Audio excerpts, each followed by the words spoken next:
From the EPR Creations studio, this is Jason Staples bringing you Unconquered with Doc Staples.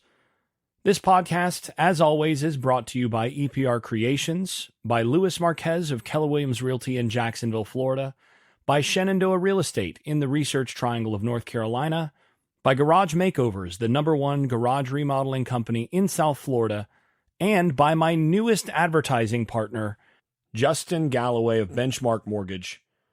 As always, information's in the show notes. Let them know you heard about them from the Unconquered podcast with Doc Staples. All right, well, we're not going to spend too much time on this because, quite honestly, it's been a week, and I think for the most part, this is a fairly simple, fairly straightforward game to evaluate. This is the preview for the Florida State Syracuse game, of course, and quite frankly, this is a game where it's a very different game than it would have been about 6 weeks ago, because Syracuse came into the year, and I think this is a well-coached Syracuse team on both sides of the ball. And they came into the year with a Rondé Gadsden, a few wide receivers that could play, Garrett Schrader, a dual-threat quarterback who's a legitimate threat with both his legs and his arm, and a defense that's opportunistic and quick across the board on the front seven, really active, get after you. They were very active even against Clemson. Clemson, I mean, scored 31, but they had a defensive turnover and a late score there. That, I mean, really that was a closer game throughout than the scoreboard reflects. And Clemson didn't really move the football a bunch on them. This is a pretty good Syracuse team overall. And then just the last few weeks, they just have been getting banged up, and they are not the same team they were at the beginning of the year. This is really an outmanned Syracuse team that I think is going to have a lot of trouble in this game.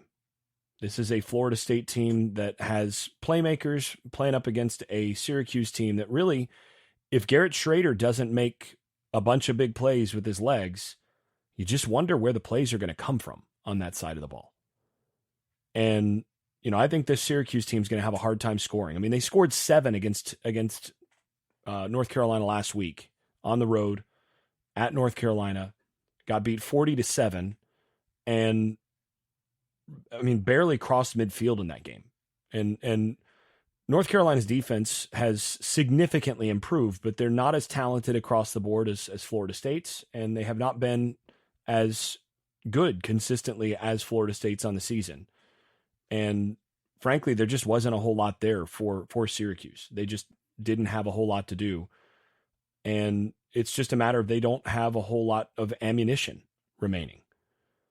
And like I said, I think they're a well-coached team. They will find ways to hurt you if you're not disciplined, but it's just a matter of not having the horses on that side of the ball. And Florida State, defensively, this game, they need to make this game look like the first quarter against Virginia Tech for multiple quarters. I mean, that's what it should look like. First half, Syracuse should not score in the first half just because of the situation that they've got talent-wise and in terms of injuries and everything else. I mean, they've had a key injury on the offensive line. They've lost multiple wide receivers. One of them may be back this week, but they just don't have those players. And I think this is a team where your first team defense, and Florida State's going to rotate a lot of guys even early in this game, but your pre-garbage time defense, before all your key guys sit down, this is an offense that you should be able to hold in the threes. You know, even more, I think, than what you played against with Virginia Tech. I think this offense has more of a talent deficit relative to what you are bringing to the table than that Virginia Tech team did, because they don't have a back like what Virginia Tech has, and they don't have really a receiver that gives you any of the trouble that Virginia Tech had. So, yeah, I think this is a team where you come in and you basically do the same thing you did against Virginia Tech. You try to make sure the quarterback doesn't hurt you with his legs. That's the main thing. Contain him in the pocket with controlled rush, but you really get after him anyway. You single cover when you want to, and you suffocate that offense. And I think that's the ball game right there. So I could stop this preview right here, and that probably is enough. Nevertheless, we should discuss the other side of the ball. I think, frankly, on this side of the ball, on the Florida State offense side of the ball, this game, because you know that they're going to have trouble scoring on you on the other side, this is another game that gives you an opportunity to continue to work on some of the things that you haven't done as well this year, that you know you're going to need to be able to do well moving forward. The other thing that is beneficial for you in this game is that you're playing against a team that's an odd front team. They play a 3-3 stack, similar in a lot of ways to what NC State does, and they really get after you. I mean, they slant, they stunt, they bring extra guys from different spots. You're never quite sure where they're going to come from. And, they're pretty disciplined and good on the back end. So you have to make sure that you're communicating up front. You have to make sure your backs do a good job in blitz pickup, all those sorts of things, or they can get shots on your quarterback. So that's one thing, is you got to continue to work on that. The other, though, is that this gives you an opportunity to work on some of the things in your run game that you're going to need against teams that do some of these things. This is another game where the G concept that Norvell has always loved against odd front, and especially against 3-3 type front defenses, that play probably hits again for a couple big plays. And this is a game where I'd expect Benson to have another long run or two, and I think this is a game where Hill and maybe a guy like 26, like Keziah Holmes, gets an opportunity in this game. I mean, I wouldn't be surprised to see him get some carries here. This is one of those games where I think you also try to get some of your backup offensive linemen in there and give them some opportunity if you can get it to garbage time a little earlier than what you got it last week against Virginia Tech. But I think early on, the emphasis on, first of all, I think they're going to try to get the ball to Keon Coleman some early. He didn't do a whole lot in the passing game last week. I think they want to continue to feed him just in terms of the psychological aspect of that and making sure he stays involved and feels fed in that respect. I wouldn't be surprised to see early on, first quarter, to see a few balls go to Keon. And then beyond that, I think you really push the running game and you try to continue to work on establishing some rhythm there. Like I said, with the G concept, I think you'll see some more duo again. I think you're going to see some of the things that they played with there to continue to get better and a little bit more diverse in the running game than they were early in the year. And then also a number of counter variations that they're going to have ready to roll. And that's one of the things that, Mike Norvell teams have typically progressed over the course of the year. And one of the reasons for that is that they typically expand the overall run game repertoire and get better across the board and get more diverse in terms of what they're able to do successfully in the running game, which makes them harder and harder to defend. You can't just hone in on, say, counter or inside zone or something like that, whatever their bread and butter has been. And oftentimes it's been counter. They often will get more and more diverse as the season goes on, with more wrinkles in the running game based on the necessary wrinkles that you have to be able to ensure that teams can't just take away what you do well. And I think, again, this week, maybe even next week, you continue to get more opportunities to add to that repertoire and add some things that you feel good about. And also to identify, I mean, the thing is, they hadn't really gotten one thing that they could hang their hat on in the running game so far this year, up until maybe last week when, the G play sort of emerged as that.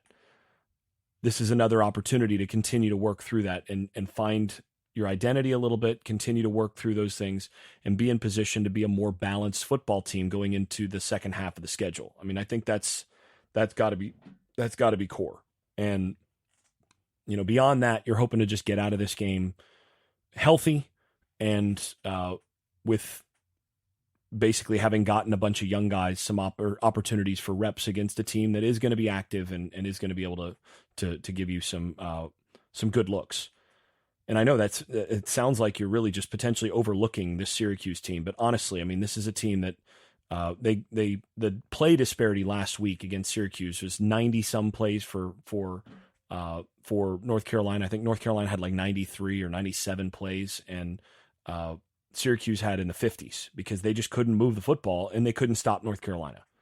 And, Florida State doesn't quite have the consistency in the passing game that Carolina has at this stage, but they do have the kind of playmakers and big play ability in the passing game and in the running game. They're better running game overall than what North Carolina has. And there's no reason to think that they can't basically replicate the same kind of domination of a Syracuse team that's probably even a little bit more tired after consecutive road trips and giving up that many plays in the first place last week. So I think this is an opportunity for Florida State to finally put a team away and play closer to a complete game. I think there's still probably going to be some things to complain about after this, but by and large, I think on the scoreboard, this is going to be pretty convincing. I'm going to go with Florida State winning this game. We'll go 52 to, let's say, Syracuse scoring 10. And I think those come in more garbage time situations. I think this is one of those games that could be something like 28-0 or worse at the half. And honestly, that's what Florida State, if they want to continue to progress, that's what they need to do. And they need to get used to playing at that high level for longer stretches of time without some of the lulls that they've had. So I think that's something that they're going to emphasize coming into this game. Start like you did against Virginia Tech, but you got to keep your foot on the gas and get into the third quarter and put that game away. And I think that's going to be the point of emphasis. I think they'll actually be able to do that against the Syracuse team. Be really interesting to watch and see how they manage to do that. But I think this is a game where they're able to get the running game further off the ground and continue to work on that stuff. Feed a couple of guys that need some reps, and then basically you're going to see Jordan Travis and Trey Benson and Keon Coleman and some of those guys on the sideline by the time you get to the end of the third quarter, middle of the third quarter, somewhere in there. I think that's what you're going to see. Again, this is not casting aspersions against Syracuse. I think this is just a matter of Syracuse is really banged up. They don't have a ton of depth. They didn't have a ton of depth coming into the season. And Dino Babers commented as much in a press conference earlier this week where he was asked about depth, and he was like, "What depth? There's depth is all in the transfer portal." And, there's some truth to that. And they basically have been hit pretty hard by the injury bug, and they didn't have the ability to withstand that all that much. And I think this is a game where you're going to see a pretty overwhelming talent edge on both sides of the ball. And if this game is close, if this game's within 17 points in the third quarter, even, I think something has gone wrong for Florida State, and they've got to continue to work through trying to figure out how to put teams away. But we'll see how this goes. Again, that's why they play the game. Go ahead and wrap there. I'm not going to waste your time on this. I'll have plenty of analysis after the game, but not a whole lot of use spending too much time on this beforehand. This has been Unconquered with Doc Staples. I'm your host, Doc Staples. Thanks for listening. If you've been enjoying this podcast, please leave a 5-star rating over at Apple Podcasts and wherever else you listen to podcasts. Post and repost episodes on social media, and tell a friend. And if you haven't left a review in a while, do it again. It really does help the visibility of the podcast.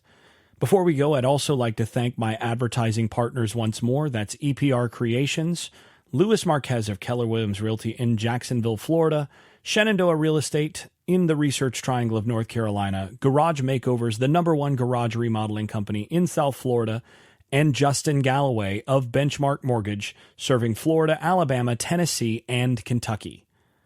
You can also stop by the Unconquered Shop at unconqueredpodcast.com, where you can buy stickers, pins, magnets, t-shirts, and other swag.